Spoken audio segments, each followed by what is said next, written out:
Here we go. William Burr, how do I come to terms with being average? Well, let me tell you, sir, you're asking the right guy.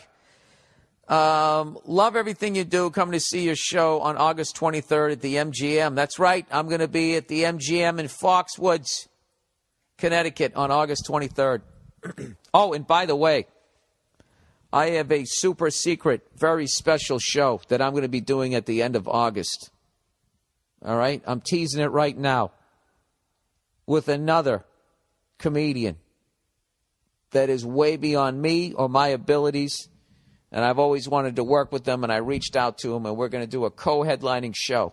Where, you ask? I'm not saying shit until tickets go on sale.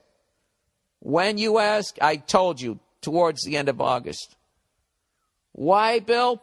Why are you doing this, you ask? Because I'm learning from other radio guys. You kind of put half the information out there. You get everybody at the edge of their seats. And then the fucking Blackhawks score 2 goals on you and it's over. Sorry. How do I come to terms that I just won't be financially successful to the point where money is not an issue? Jesus Christ, dude. That just made me feel sad. Why would you think that? All right, I guess he's going to go into detail as to why. He goes, I'm 30, held many technical positions in the corporate ladder at a few big companies. It is everything Office Space made it out to be, which has driven me to file patents or ideas and improvements, as well as start a few side businesses that didn't seem to really take flight. Well, there you go, sir. You know, you're basing your self-worth on other people employing you.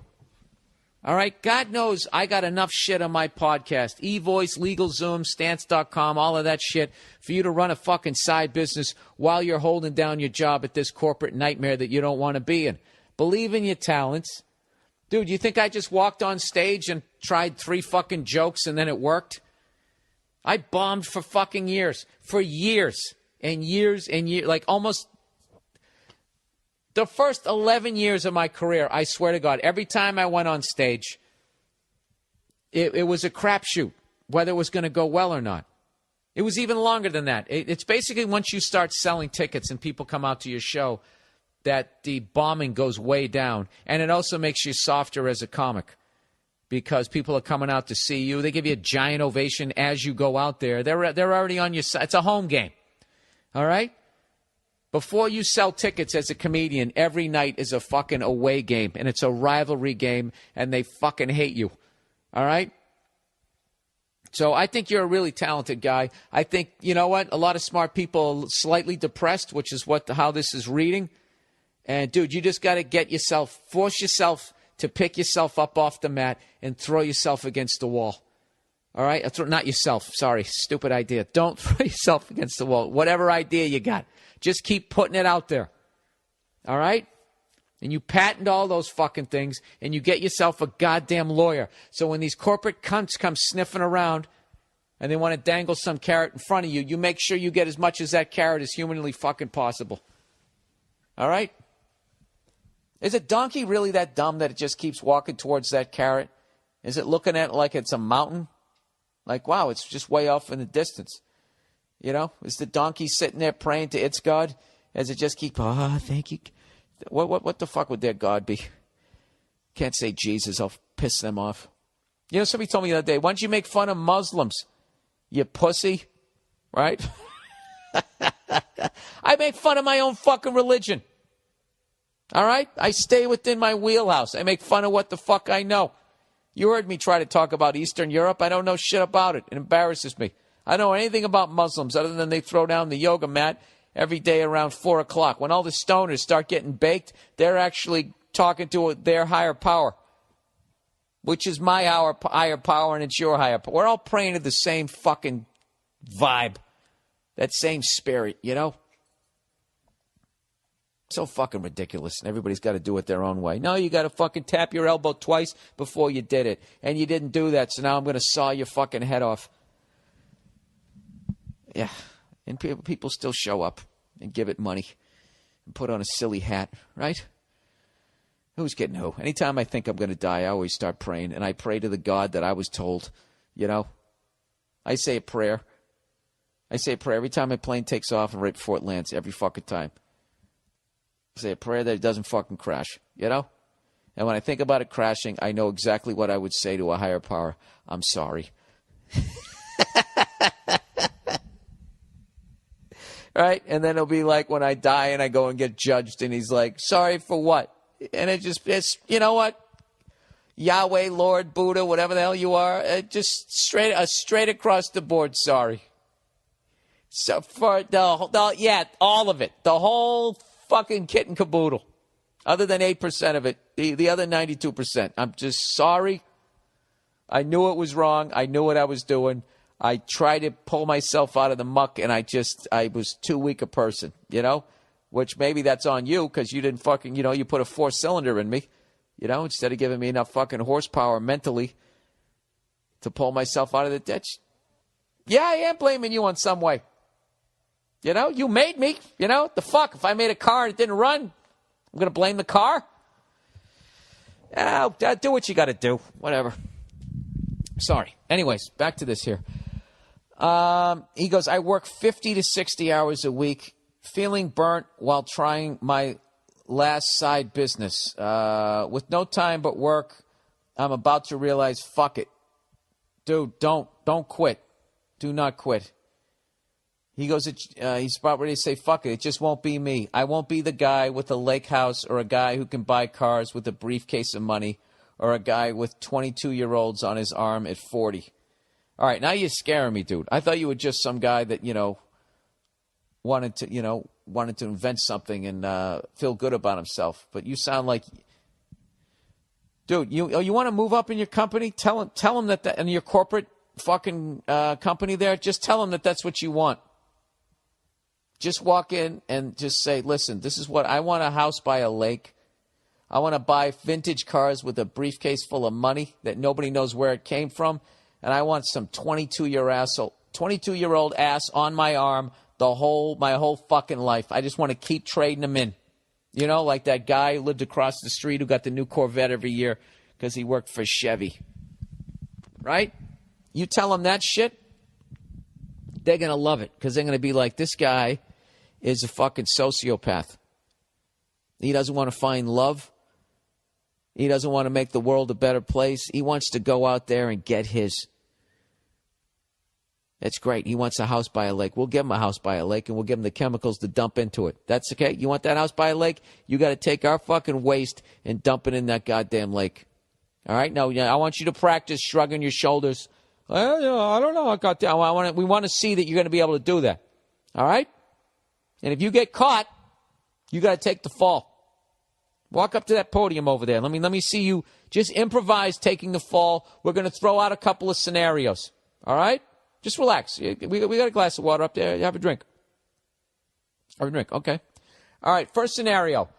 Fucking Sheryl Crow somehow gets behind some cunt that figures out that we have 3-year-olds making the Pampers down there in Honduras. All right? We need you to take the fall. Go. Okay. It's come to our attention that some of our practices in the infant undergarment industry have come into question. We are looking into it. I accept full responsibility. The buck stops with me, and I am the head of that division. And I don't like babies. I'm sorry. I don't know where to go. Fuck it. Fuck you and your lake. That isn't good. That was bad. And we can see you sweat from over here. Go back to your cubicle.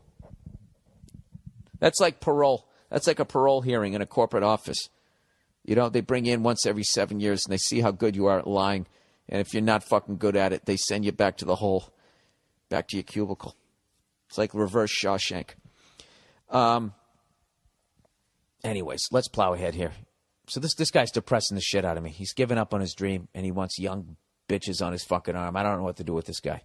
He goes, I'm starting to think I need to accept the corporate grind for the next 35 years, or the whole life is going to pass me by, spending all my free time trying to start something.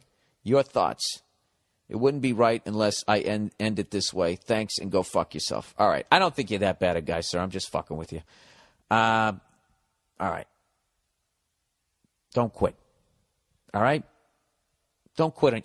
If you quit on yourself, nobody's going to believe in you. It's going to affect your entire fucking life. You can't fucking quit ever. You never quit. Unless you're wrong. You know? If you're fucking wrong. But then what you do is you just go in another direction. That's all. Right? Like, let's say you always wanted to be a singer, but you sing like me. At some point, you got to have that honest moment. Be like, I fucking stink at this. But who's to say that you're not a good producer? You couldn't record singers. You know? Or you couldn't manage singers. Or you couldn't go down to the church choir and just lip sync and act like you were singing. Right? Or get a sex change, right? And turn yourself into some hot piece of ass and get to the top of the pop charts. There's always a way, sir. And I'm not saying to get a sex change. I'm not saying not to get one. All right?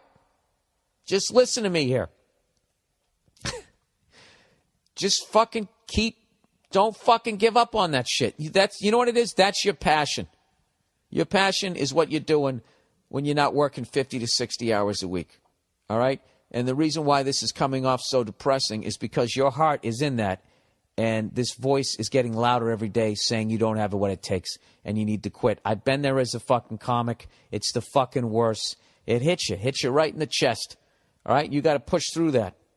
All right? What I do is I come up with new jokes and I go even harder the next show. So that's what you got to do. You got to come up with a new Floby, a new George Foreman grill, a new fucking iPad, whatever the hell you're working on. You got to go even harder. Right? And someday you'll have a podcast. And you'll repeat shit 9 times in a row. And you'll mispronounce stuff. Right? And you'll have a house by a lake. I don't have a house by a lake, but I had one come through my fucking roof 3 months ago. Sorry. All right. Sir, don't quit. That will crush me, knowing that you quit. There's your halftime speech. Do not ever fucking give up on yourself. All right? What I would do if I was in your fucking situation, I would quit the corporate job first. I would downsize my life. All right? You got to make the sacrifices. Downsize your fucking life. Take a job that pays less with less hours. Live with less. Do you need all those fucking T-shirts? Do you need all that shit? Do you need a laptop? Do you need an iPad too? Do you need a mini iPad? Do you need every new fucking cell phone? You don't. You don't. How many fucking glasses can you drink out of at once? 1, maybe 2, if you join in a frat. All right? You drink out of 1.